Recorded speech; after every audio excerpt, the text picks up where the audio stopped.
নমস্কার বন্ধুরা, আমি গৌরী। আমার চ্যানেল কুক উইথ গৌরীতে আজকে নিয়ে এসেছি একটি আপনাদের জন্য ভিন্ন স্বাদের ডিমের রেসিপি।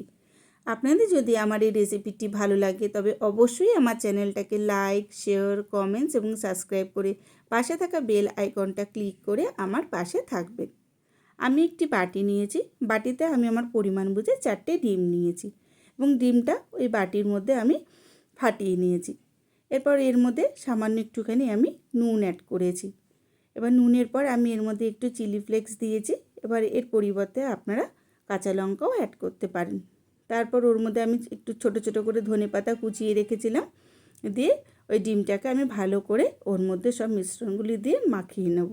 এরপর যখন ডিমটা একদম ফাটানো হয়ে যাবে, তারপরে আমি একটা বোল নিয়েছি। বোলের মধ্যে আমি এখানে 2 চামচ ময়দা, 2 চামচ কর্নফ্লাওয়ার, অল্প একটুখানি নুন, অল্প একটুখানি চিলি ফ্লেক্স দিয়েছি। দিয়ে আর এটা আমি আমার ডিমের পরিমাণ বুঝে নিয়েছি। আপনারা ডিমের কম বেশি বুঝে এই মেজারটা করে নেবেন। এরপর আমি অল্প একটুখানি ওর মধ্যে জল প্রথমে অল্প করে ওর মধ্যে জল অ্যাড করে এটা মেশাবেন। একসঙ্গে পুরো জলটা দিয়ে দেবেন না। অল্প একটু জল দেওয়ার পর আবার একটু পরে যখন ব্যাটারটা মাখা হয়ে যাবে আবার একটু জল অ্যাড করে ভালো করে এটাকে ফাটিয়ে নেবেন। এটাকে এমন করতে হবে বন্ধুরা, দেখুন, নাই পাতলা আর নাই ঘন। আমি যেরকম করেছি এইভাবে আপনারা করবেন, নাহলে এই ডিমের এইটা ভালোভাবে ফ্রাই করা যাবে না। এরপরে আমি একটা টিফিন বক্স নিয়েছি এবং ওর মধ্যে একটুখানি অয়েল ব্রাশ করে নিয়েছি।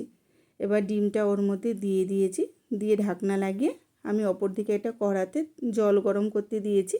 দিয়ে একটা বাটির ঢাকনার উপর রেখে ডিমটাকে আমি সিদ্ধ করতে বসিয়েছি। আপনাদের স্ট্যান্ড থাকলে স্ট্যান্ডেও বসাতে পারেন। আমার স্ট্যান্ড নেই বলে আমি এভাবে এটাকে সিদ্ধ করে নিয়েছি। এটা প্রায় 10 মিনিটের মতন আপনারা একটুখানি ভাপিয়ে নেবেন, নিয়ে 5 মিনিট রেস্টে রেখে দেবেন। যখন একটু ঠান্ডা হয়ে যাবে তারপরে আপনারা ছুরির সাহায্যে হোক বা চামচের সাহায্যে হোক এই টিফিন বক্সের সাইডটা হালকা করে একটুখানি কেটে নেবেন। দিয়ে যখন একটু ধারগুলো দেখবেন, আস্তে করে একটুখানি সাইড করলে দেখবেন ডিমটা সহজেই টিফিন বক্স থেকে ছেড়ে যাচ্ছে। এরপরে আপনারা কি করবেন, ওটা অন্য একটা প্লেটের মধ্যে নিয়ে এটাকে একটু উল্টিয়ে দেবেন। দেখবেন ওটা সঙ্গে সঙ্গে ডিমটা টিফিন বক্স থেকেই খুলে যাচ্ছে। এরপর একটা স্প্যাচুলারের সাহায্যে আমি এটাকে ঠিক করে নিলাম।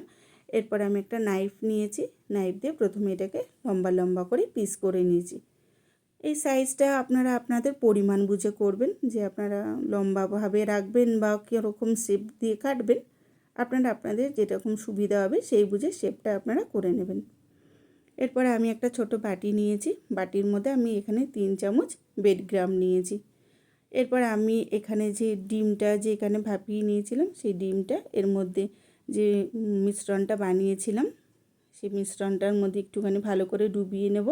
নিয়ে এই বেডগ্রামের মধ্যে দিয়ে ভালো করে দেখুন আমি এটা মাখিয়ে নিয়েছি। আপনারা এরকম করে প্রত্যেকটা এইভাবে একটা একটা করে সবগুলোকে একই প্রসেসে আমি যেভাবে করছি আপনারা সেম প্রসেসে করবেন। দেখুন পরেরটা আমি এই একই প্রসেসেই করছি, যে আমি ডিমগুলো নিয়ে সিদ্ধ করা ডিমটা নিয়ে আমি ব্যাটারটাতে মিশিয়ে তারপরে আবার বেডগ্রামের মধ্যে ভালো করে মাখিয়ে নিলাম। ঠিক একই প্রসেসে বন্ধুরা আপনারাও সেম এইভাবেই সবকটার মধ্যে এই মিশ্রণটা এই ডিমের ইয়েটা বানিয়ে নেবেন।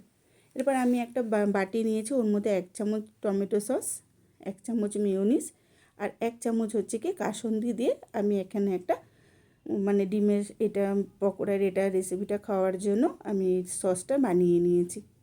এরপর আমি একটা ফ্রাই প্যান নিয়েছি। প্যানের মধ্যে আমি পরিমাণ বুঝে যতটা দরকার ততটা প্যানের মধ্যে আমি একটু তেল নিয়েছি, যাতে ওইটা ভাজতে হয়।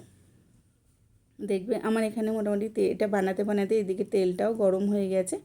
এবার দেখুন আমি পকোড়াগুলোকে ওইভাবে ডিমের ওগুলো লাল লাল করে ভেজে নিচ্ছি। আপনারাও ভাজার টাইমে এটাকে একটু গ্যাসের ফ্লেমটা একদম লো করে দেবেন, নাহলে কী হবে উপরেরটা তাড়াতাড়ি লাল হয়ে যাবে কিন্তু ভিতরটা ভালোভাবে মানে ভাজা হবে না আর কি।